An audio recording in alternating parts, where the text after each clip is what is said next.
Purdue. That means I cover, I work with commercial growers statewide on their vegetable disease problems. As you said, I'm located in Vincennes, which is 3 hours away from my boss, but that's okay. But I do so the Southwest Purdue Ag Center, we grow primarily vegetables. I do experiments here on tomatoes. We have a lot of cucurbits, watermelon, cantaloupe grown in the area, a lot of pumpkins. So we'll have trials there and do work on that. I have a greenhouse and a lab where I do some diagnostic, and I work closely with the diagnostic lab on campus as well. But today, this is I've taken this presentation and it was originally written for, created for commercial growers, but I've tried to make it information that will be for commercial growers and homeowners as well. So, and what I want to do is talk about top 10 disease management tips for tomato growers, and hopefully that will be for whatever size tomato plot that you have.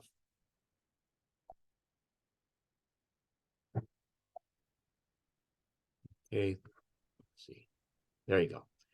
All right, and my first thing is to choose resistant varieties. So, when people start talking about for diseases, of course, usually it's something that they have in their plot, their garden at this time, and it's too late to choose resistant varieties. But in planning for next year, I urge you to choose resistant varieties, and I have some examples here. This is leaf mold resistant on the left and leaf mold susceptible, and you can see the difference. This is primarily a disease in greenhouses, which I deal a lot with. But it's interesting how difficult it is to persuade commercial growers to use the resistant variety. I have some other examples here. Fusarium wilt of tomato, and you can see here you see Fusarium wilt on the right. You see that typical vascular discoloration, and then on the left you see the half of the leaf wilting is typical of Fusarium wilt. This is a soil-borne disease, so something's in the soil. And here I have a partial list of diseases for which resistant varieties are available. The first three, verticillium wilt, Fusarium wilt, and root knot nematode, these are all soil-borne problems. In fact, sometimes when you go and you buy seedlings or you order seedlings, if you're buying something at the garden center, you're pretty much at the mercy of what they have. But if you purchase seeds, you might find something that says VFN on it. This means that has verticillium wilt, Fusarium wilt, and root knot nematode resistance in it. And that's those three is something I would urge you to consider. There's several varieties that have early blight resistance, partial early blight. We'll have a photo of that in a moment here. Leaf mold we've mentioned, and then tomato spotted wilt. My colleague Laura Engel in entomology and I have worked closely on this because it's a disease, a virus transmitted by an insect, so a thrips. So but there's a resistance for all these. So I guess and eventually I'll have a photo of early blight, but early blight is that one of those diseases that your tomatoes seem to turn brown from the ground up. So that's an important resistance to consider. So the next I want to talk about inspecting and diagnosing your plants. So you have a problem, and what I have here is 3 photographs of different tomato problems, and if you want to just kind of consider which you think those are at this point. But they're very different. They have very different biology, and so my point here is you can't treat them all the same. And so once in a while, I think it's important to submit these to an official diagnosis because you have to treat these differently. So the 3 are these. One of them's late blight of tomato, another one's blossom end rot, and the other one is anthracnose.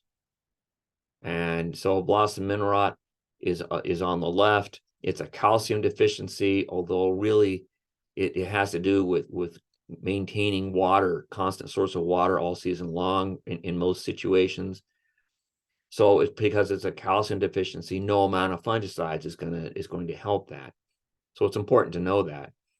Late blight is a disease that doesn't overwinter in Indiana. It's not real common, but it's important to know that if it is there. And then finally, anthracnose on the right survives in crop residue, and it will appear in many gardens and commercial plots in most years. So my point is here to go ahead and get those officially diagnosed. And then this one is botrytis gray mold, these little halo spots. And this is something it might, if you're trying to sell it or even impress your friends with it, you can eat it fine, but it may look funny. And unless you sent that off, you probably wouldn't know that this was botrytis gray mold. This is a chimera or a somatic mutation. This is on a tomato leaf. It's just a simple mutation that's happened in the vegetative portion of the plant. And this is something I could tell a grower, you don't need to worry about this. It's not going to spread. It's not going to occur on the tomato. But again, it's important to know what these problems are. This is a pH problem with the soil pH, manganese toxicity on cantaloupe. It seems to be spreading in the field. It looks like a disease, but it's not. So again, this is my plug for our excellent plant and pest diagnostic lab. I recently learned how to make these QR codes. So anyway, but this is one of the resources I wanted to show. It costs $11 to submit these, so I certainly think it's worth doing. Okay, and then I don't want to spend a lot of time on this, but I've been building a vegetable disease photograph library, and this is the QR code for that. And it doesn't substitute for getting it officially diagnosed, but it might be interesting for commercial growers or for homeowners to kind of go through there and see, I think maybe I had that one. And I mean, there's not just tomato diseases, it's all kind of vegetable diseases as well. Probably crop rotation is one of the biggest ones for commercial growers and for homeowners. If you're having disease problems, you're not practicing crop rotation, that's going to be a problem. And this photograph shows this particular grower left the tomato vines in the field, and if they're not, when they're buried, the disease is more likely to die out of it. Left on the surface, you may have disease problems next year. When homeowners tell me, well, I only have this small plot to grow, I can't rotate. My advice is to take those tomato plants after the season, pull them out completely, get them well away from the production area, and compost those or burn them or whatever. But that's an important part of disease control as well. And this is early blight, my promised early blight disease problem. And you see the vine, the plant is kind of turning brown from the ground up. And again, crop rotation will help to lessen this disease problem. So I want to talk about, if you are growing a lot of transplants of different varieties, I'm going to urge you to put those different varieties in different places, separate them in space, so that if you have a disease in one, it doesn't spread to the other. But this is I realize this is not a tomato plant. This is a broccoli plant. But this commercial grower had this. It's called alternate leaf spotted broccoli. And you see that lesion there. And if you were to look with a microscope, you would see a fungus that looks something like this, where it's the spores are held airily, and then you imagine water from irrigation dripping on these transplants, and it's easy to imagine how this would spread over time. And I want to show you this example. This is a commercial greenhouse. Evidently, this disease came in on the transplant, and you can see the divots there. This is all the different disease, and this is a terrible thing. But to make it even worse, this is greenhouse 1, this is greenhouse 2, and you can see there's a different color in green there. Can you tell that? This is actually a different variety. And he put the variety 1, which had this disease in it, right next to the variety 2, and you can see a little stake there. And unfortunately, what you can't see is this disease spread from the first variety to the second. So you can imagine if you had a situation with tomatoes, then you had two tomatoes, different varieties growing right next to each other. And if you had disease in one, it could easily spread to the second. So I'm going to urge you to separate those by several feet. So when you overhead water them, it doesn't spread to the second. Tomatoes and flower plugs. I guess most homeowners probably aren't doing this, but with commercial growers, the smaller commercial growers, this is very common that you grow tomatoes and you'll get the flower plugs from a commercial place and go ahead and grow those in the same greenhouse or the same transplants. And I'm going to urge you not to do this, and I'm going to tell you why. So there's a disease called tomato spotted wilt, which it's a virus, can spread easily from those flowers to the tomatoes. You see the stunted plants on the right here, and you see the ring spots on the left. So my advice is to avoid growing tomato flowers in the same greenhouse avoid growing your flower in the same as a greenhouse as your tomatoes. And this is flower plugs. And you can see in the right that they've got hanging baskets in the same greenhouse. And I'm going to say this is a risk factor that you might want to avoid. So when I talked about tomato transplants, and then made this commercial growers, I had a slide here about treating tomato transplants. I don't want to go into that detail at this point, but I don't know how important it is for homeowners, but for commercial growers, I can give you lots of information about how to treat, what fungicides you'd use in the greenhouse, and how to treat them. But in most cases, it's copper products that you would use. So whether you're buying those commercially or getting those off a shelf, it's the bacterial diseases I'm most worried about, and that would be treating those with copper. There's some complications there which I could go into, but at this point, I'm going to treat tomato transplants, and we'll come back to possible products in a little bit. Sanitation. So I'm really big on the sanitation. Keeping your garden clean, your commercial plot clean, and wherever you're growing, whether it's your basement or a greenhouse, keeping that area clean as well. So I took this photograph, and I'm kind of guilty of taking photographs when nobody's looking for this purpose, to use it in presentations like this. And this commercial outfit has grown their vegetables and transplants, and they've stacked them behind a shed. And I'm sure that they're going to clean all of those trays before next use. But my point here is, if you don't clean them, then it's possible whatever diseases were in those trays this last year may end up being in those trays next year. And so I'm going to urge you to at least clean and perhaps sanitize those. So cleaning is 95% of it. And if you're going to clean those trays, those and your tomato stakes, whatnot, benches, clean. If you get rid of the dirt, that's most of it, and you need to do that before you sanitize them. And what do you sanitize them with? You could use a bleach solution, a 10% bleach solution. If you use bleach, use gloves, use eye protective wear, because you think it's just household bleach, but be careful with that. Quaternary ammonium compounds like Physan 20 or Green Shield, and again, those will have whatever special equipment you need on the label. Hydrogen peroxide products like Oxidate, for example, chlorine dioxide, whatever you use, follow the directions carefully, and if you wash it and then sanitize it, that will help to eliminate whatever diseases may have come in on that equipment last year.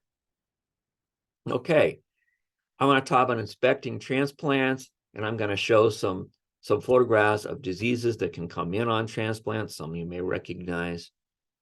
This is a watermelon seedling with a disease called bacterial fruit blotch, and you look at that little tiny lesion, you think, gosh, if I had 10,000 seedlings, that'd be easy to miss. But if you do miss it, then that disease can spread and become a problem on the mature fruit.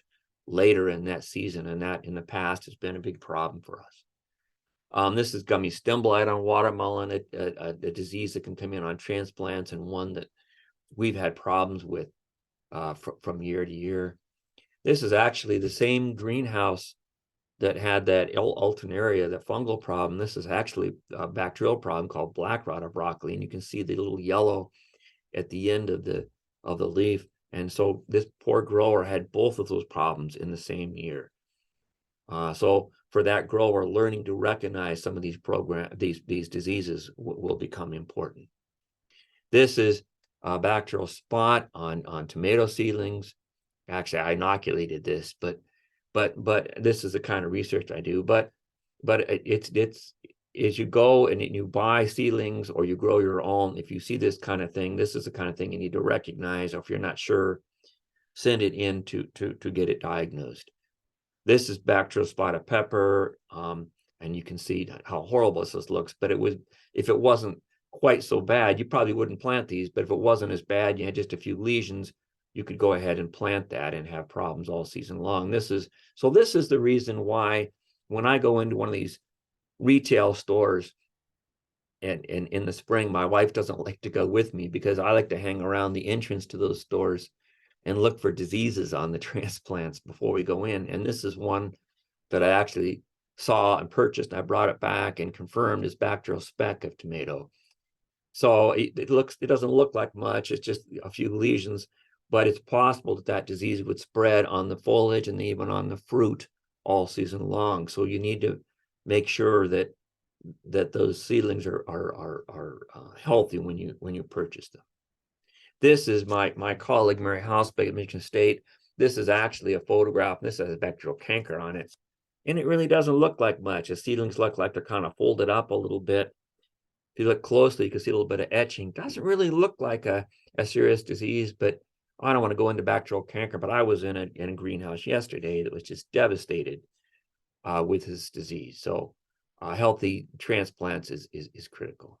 This is Fusarium wilt of watermelon, something probably most homeowners are not going to know, but commercial growers, I've worked with them a lot with this problem. And we even now have data to show that this soil-borne problem seems to be able to spread once it's in the greenhouse transplants. So not only would this destroy the watermelon transplants, but if you planted them, now you've planted that disease in your field, and it'll be there essentially forever. This is my colleague down the hall here, Wenjing Guan. So she started doing research on strawberries. And so then I started doing research on some of the diseases that Wenjing was encountering. This is Neopestalochopsis on strawberry plugs. This is actually a new report. This had not been reported in Indiana until we found it. But that was important. Now we can show, and we were able to find it in several commercial operations. And so now they know what they're dealing with. It's also a big problem in the Southeast. But it's important, if I'm able to find that on Wenjing seedlings, then she'll know not to plant those seedlings. All right, and then I want to talk a little bit about products. I mentioned treating your transplants, whether you're treating transplants or in the garden. These are just some examples. On the left, this is a chlorothalonil product, and there's lots of different trade names for chlorothalonil products. But this is a product that if you put it on, and you can't use this in the greenhouse, but if you put and use it in the field, it will coat the plant. It doesn't go inside the plant, it's coat the outside of the plant. And so it's on the outside of the plant and forms kind of an armor that helps to defend the plant against diseases. Most fungal diseases have a number of diseases. And so if you have to remember one product, it's chlorothalonil, which is what I call a contact product, because it contacts diseases when they land on the surface of the plant. And the middle photograph then is tebuconazole. This is systemic, so this will go inside the plant. So something like a rust or a powdery mildew, this would be good, but this will go inside the plant. And so may be able to, even once the disease is established, it may help to control that. And on the right, this is a hydrogen peroxide product. This is oxidate. I get a lot of questions about that. So you can spray this on the surface of the plant, and when you do that, it'll kill the spores it comes into contact with, but it has no residue, where the chlorothalonil or the tibuconazole product will last in the plant. This hydrogen peroxide product will not. I'm not saying don't use it, but if you use it, you probably need to use it frequently, because as soon as it dries, there's no residue whatsoever. Anticipate the disease. So if every year you have septoria leaf spot on your tomatoes, you know it shows up on July 1st, you know, about the middle of June, then you probably start to need to think about putting something on for it. What you have here, you have typical septoria leaf spot lesions, and if you are in your garden and you're watching your garden and you're doing your best to as soon as I see disease, I'm going to start spraying, and that's great. But the problem is, plant pathologists we're always pessimists, because if you look out in that field and you see, let's say 10% of the plants are covered by a disease, it's almost certainly worse than that. And the reason is this: if I see 5 lesions on that leaf, it's almost certainly more, because there's some lesions that have started which I can't see yet. So if you could go in with a microscope or a hand lens and you looked at, you would see additional lesions. So the situation was almost always worse than it appears. So that's why start before the disease, start spraying before the disease starts, or at least early as soon as the disease starts as you can. And then, like I say, make the first application if you can 10 to 14 days before the symptoms appear. Most times, I would say make application 7 to 14 days, more in wet weather and less dry. Wet weather tends to favor diseases. And then dispose of the crop properly. I talked earlier about how, of course, you do crop rotation, it's fine, plow it under. But if you have a crop like tomatoes and you can't plow it under, you can't rotate, I'm going to tell you to take those plants out of there and get them well away from the production area. And if you look at this plant, this has white molded tomato, sometimes called timber rot. This is a better photo. You have these fungal, these are called sclerotia. Sometimes I call them rat turds. So they'll be inside or outside the stem, and these will fall in the soil. And then a little mushroom next spring will grow, very small, insignificant little mushroom, and the spores from that can blow 300 feet. So if you take those tomatoes and move them over just 30 feet, that's not going to do enough good. I have and this disease affects cucumbers as well. And I remember a cucumber grower that had white mold, and I came out and he'd taken last year's cucumbers and just dumped them right in front of the greenhouse. So dispose of those well away from the production area. And this is one of those photos I kind of take surreptitiously. One of my neighbors, this is November, and he still has his tomatoes up, and he and the tomato stakes and everything like that. So he's probably going to have problems next year, because he didn't dispose of the crop, and he's not going to be able to rotate, and he didn't till that vines into the soil. So dispose of the crop proper. And then I have some resources to share here. And I wanted to talk about tomatoes, but Tuesday I was in Adam County, and if you look at Indiana and you see the county in red there, that's Adam County. I hope I got that's right just south of Fort Wayne. I was on an extension walk, and I found downy mildew of cucumber in Adam County. So downy mildew is not a disease that overwinters in Indiana. It has to blow in, usually from Michigan, for complicated reasons.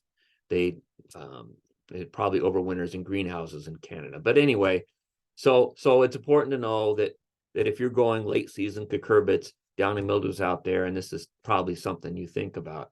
And I have, again, a QR code if you need to get back to this page. it's late in the season, it may not affect late season. You know, if your pumpkins are about ready to pick, for example, it probably won't affect them. But if you have like a U-pick pumpkin operation, or you want to pick zucchinis well into the fall, then it's something to watch for. This is an extension bulletin I wrote some time ago, 5 steps for healthy garden tomatoes. The QR codes will take you to this. It's a free download. And here I talk about several common tomato diseases and what to do about them. This is the vegetable crops hotline. I typically write for this during the season. My colleagues do. This is really for commercial growers, but a lot of gardeners, home gardeners, serious home gardeners may find some interesting articles in here too. I think it's $15 a year, or you can get on there free for if you just want an email for it. The landscape report put out by the diagnostic Purdue Pest and Diagnostic Center is, I think, kind of more landscape and probably homeowner oriented, and there's a QR code for that. And there are always interesting articles in that, and then you can go back and peruse the old articles. The same with the hotline. In fact, in the hotline here, you can see on the top where my vegetable disease photo place is. And then finally, I wanted to end up, when I go into a commercial operation, and I like to see that it's nice and tidy and neat. Just like if you went into a restaurant, you want that restaurant to be clean and tidy. If you see a dirty restaurant, a cluttered restaurant, you're thinking disease, queasy stomach. And to me, this is, of course, Edward Hopper's famous Nighthawks photo, and it's a very clean. And if I go to a commercial operation and there's stuff laying around and they don't really know what's planted where, to me, it's going to be a probability of less disease if that operation kept clean and neat and well organized. And I think that's all I had. This is my contact information, and I noticed there's a lot in the chat. So Courtney, if you want to go ahead and help me with that. Yes, so we have a couple questions in there. What mechanisms are used to make tomatoes more disease resistant? Well, so if you ask that question, I guess the first thing I think of is a breeding standpoint. So, but obviously most growers aren't going to be breeding. So I would say for most growers, just keeping them well fertilized, well watered, take care of them, and make them as healthy as possible. Well drained would be important. You don't want water to be sitting there. Maybe even sometimes a raised bed. But anything that's going to make the tomato healthier is going to make it less likely to get disease in most cases. The next one was for homeowners with limited space. What about growing tomatoes and similar plants in buckets so the soil is new each year? So the photograph that I showed of my neighbor who had his tomato plants up there in November still, and I would walk my dog past there and we would talk.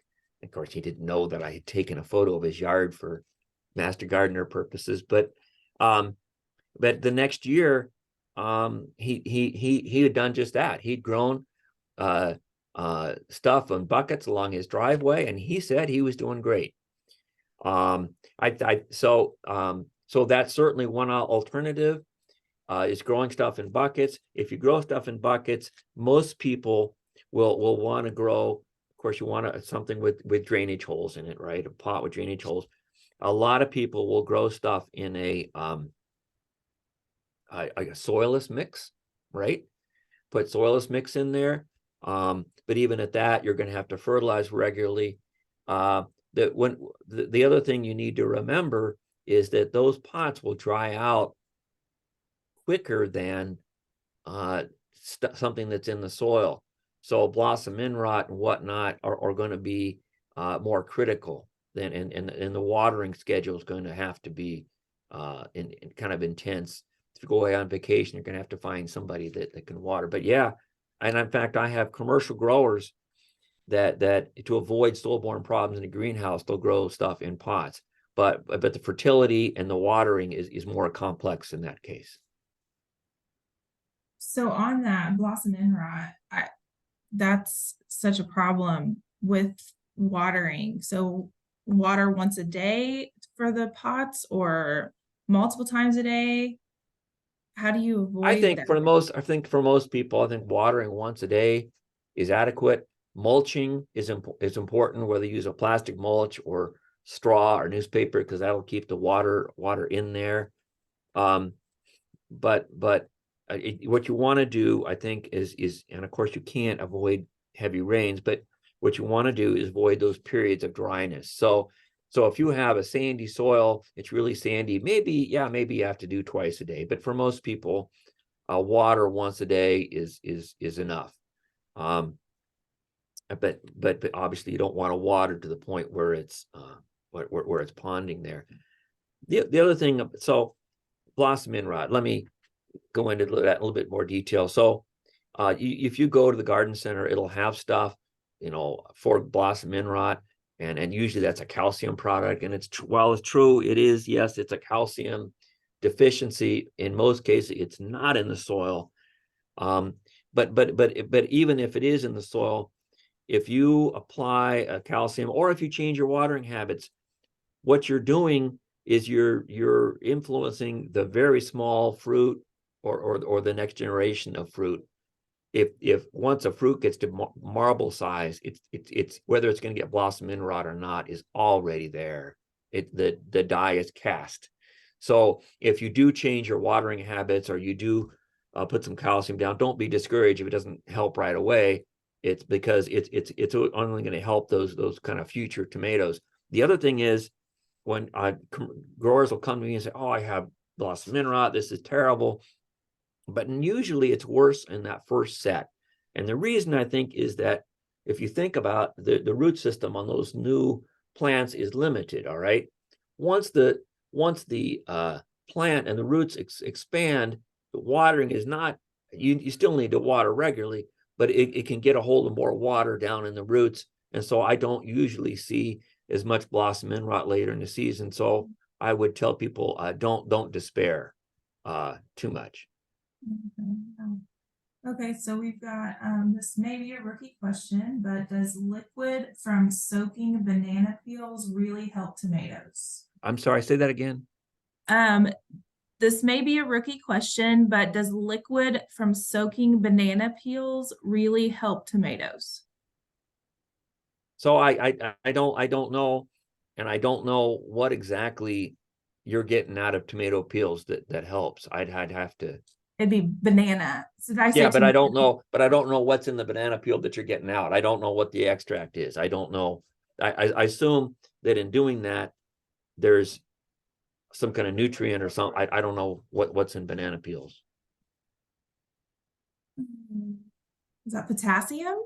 Well, so I don't know. I'd have to look. Okay. So eggshells is calcium, and if you put calcium in there, you're worried about blossom end rot. I think eggshells is a source, but it's not a readily available source, right? I mean, it's kind of down the road thing. I don't know. I'd have to check and see with banana. That's a new one. I'll have to check that out. I don't. So we don't. I don't garden at home. I figure I get enough of that at work. Right. But we garden, but we do native flowers, wildflowers, stuff like that. So I discourage my wife from putting tomatoes in. But okay, so I read that tomatoes need a minimum of 70 degrees at night to start their real growing process. Is that accurate? I think that sounds right. Okay. I think that sounds right. I'd have to go back and look it up, but I mean that I think there's several reliable sources out there, but that sounds right. Yeah. Okay. And I think when it gets really hot, I think it affects, I've read that it affects pollen availability. Tomatoes are they self-pollinate, but they have to, the vine has to, there has to be some wind or something, or a bee or something to get in there and pollinate it. I have struggled with septoria leaf spot for 3 years now. How to best make sure it doesn't winter in my soil? Well, so either you're going to want to take those, if you can rotate, crop rotation, probably a crop rotation 3 or 4 years is best. But if you're plowing it in, almost the deeper you plow that in, the better. Here's another thing. If you if you have plastic, if commercial growers, a lot of times will grow on plastic. If you have plastic, and then if you have landscape cloth between the rows, I think that can help the splash from the soil. Now, you still obviously have to have irrigate. You have to be able to irrigate underneath that. But I think for small gardeners, I think if you put some kind of landscape cloth down that could help splash, that might help something like a septoria and early blight to come in. Septoria, to me, septoria is worse in wet years. Septoria is favored by more wet weather. Early blight is more dry weather. So in a year like we've had, at least the first part of it was dry, I would expect early blight to be worse. I would expect septoria be worse in wetter weather. Make sure that you're not overhead irrigating if you don't have to. So if you have to irrigate, if you have a soaker hose or something, put it upside down, because you don't want to get that with septoria. You have to have that wet weather. Also, early blight in a greenhouse situation sometimes, but never septoria, because you have to have that leaf wetness and splash. Can you explain re-greening on tomatoes? I think I have a distant memory of that, but I'd have to look and see. I think I'd have to go back and look at that. Okay. I'm not So sure. it's the tomato that's turning green again after it's ripe. Is that?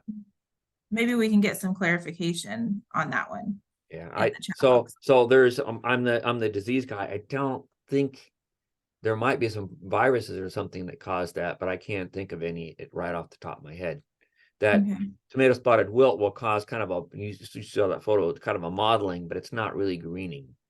Mhm. Okay. Our plot is too small for crop rotation. So we are resting the soil for 3 years to try to reduce the phosphorus. Is there any other way to lower the phosphorus? Lower phosphorus. So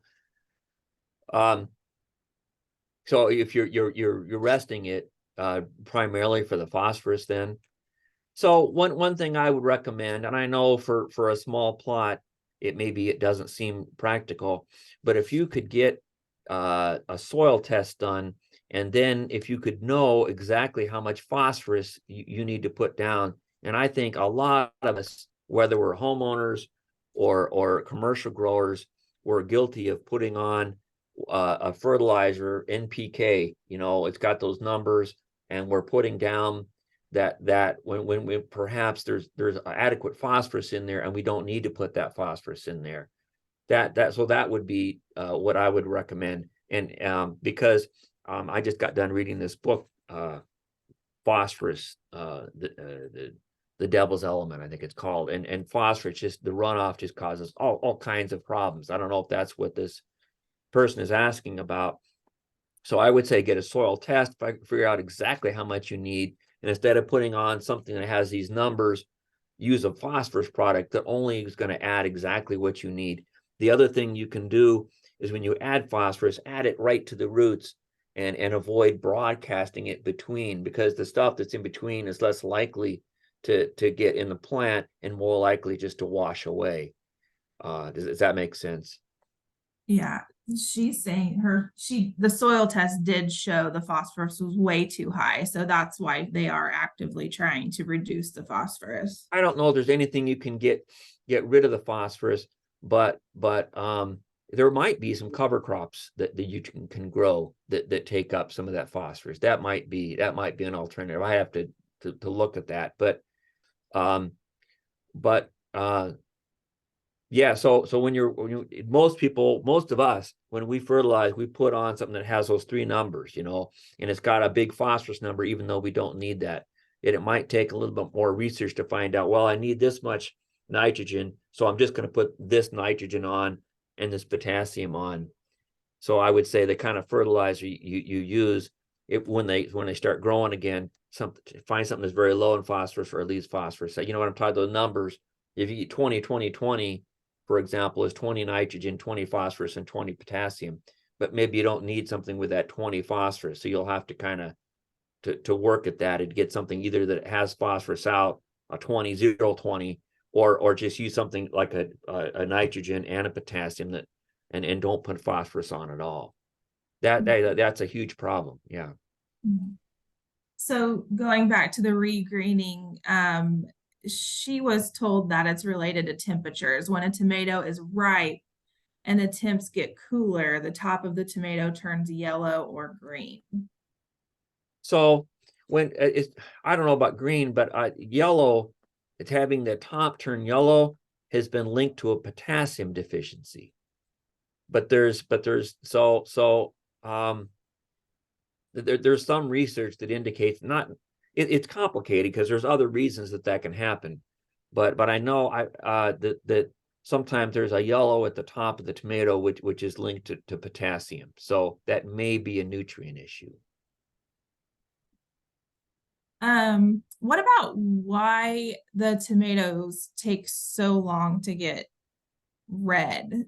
Was it this year they stayed on the plant so long green and not red, or is it getting longer, or is it just me? I think it's related to certainly to temperature. We had some cool nights at the beginning. Of course, it got plenty warm, at least down here it did. But we had some cool nights in the beginning, and maybe it took a little longer. I didn't have commercial growers. I can't remember I'm mentioning that, but this year. But I don't. And of course, obviously the variety it'll differ a lot. I would encourage people, if you have enough room, to grow different varieties, because some varieties are going to ripen better than others in different years. But I'm not aware of anything over time where it's taking longer for them to ripen. In fact, given the heat, I would think it would go the other way. Okay. Well, we don't have any other questions in the chat, but is there any other research that you have going on right now currently at the research farm there that you'd like people to know about? Well, I've done a lot of work over the years. I'm retiring in February, so but I've done a lot of work over the last portion of my career on microbial or organic products. So for example, well, I mentioned bacterial spot is a huge problem on outside tomatoes, not the ones that grow on inside, but like the processing tomato or anybody grows outside tomatoes, bacterial spot is a huge problem. But over the years, we've done surveys. We've found out that some 80% of the isolates that cause bacterial spot out there are resistant to copper. So there's a big push amongst even big industry folks, processing industry, to use something else rather than copper. Copper really is a heavy metal. You can use it in a lot of coppers in organic production, but it's a heavy metal. So there's an emphasis. Well, what can we find that fights bacterial spot, but isn't copper? So I've done a lot of work with microbial and organic products. And at the Southwest Purdue Ag Center, we have an organic plot here, an acre of organic, certified organic land. And I've done research on that organic land. But then I've also done research on organic products in other, just in conventional plots. And I'm starting to get some data which indicates some of these microbial products seem to work as well or better than the copper products. So it's been really interesting to me to look at these different microbial products and find that in some cases they can be alternatives to conventional products. I've done some stuff in the greenhouse with fusarium wilt of watermelon, and I'm finding some of those products seeing, sometimes adding the good guys back will help us to fight diseases. So that's one of the things I've been really excited. If I was going to keep working for 10 or 20 more years, I'd really want to emphasize that. Do you want to keep working for 10 or 20 more? I said if I was, Oh. I have no, it's time for me to leave, but it's sometimes it's tough because I can see, well, I'm just starting to make progress on this, and Yeah. but we'll have somebody else in this position, and hopefully they'll do great things. So. Well, I'm so glad we got you on here before February. Right. Well, thank you so much for your time, and gosh, all that you've done over the years. Really glad that you were able to come on and share with us all your knowledge and Well, effort. thanks for having me. Yeah, really appreciate it.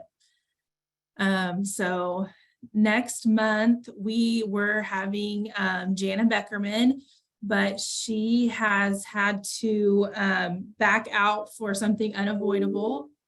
So we have a person from what's called SICM. They are the invasives. Can't remember the acronym, what it all stands for, but he works with invasive problems all day, every day. He's a great speaker, and he's agreed to come on and talk to us about poison hemlock and other invasive problems that we have going on around the state. So his name is Dugan Julian.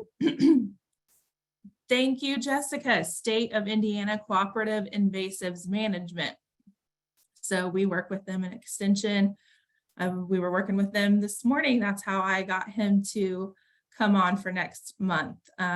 So that will be next month, and we look forward to seeing you guys then.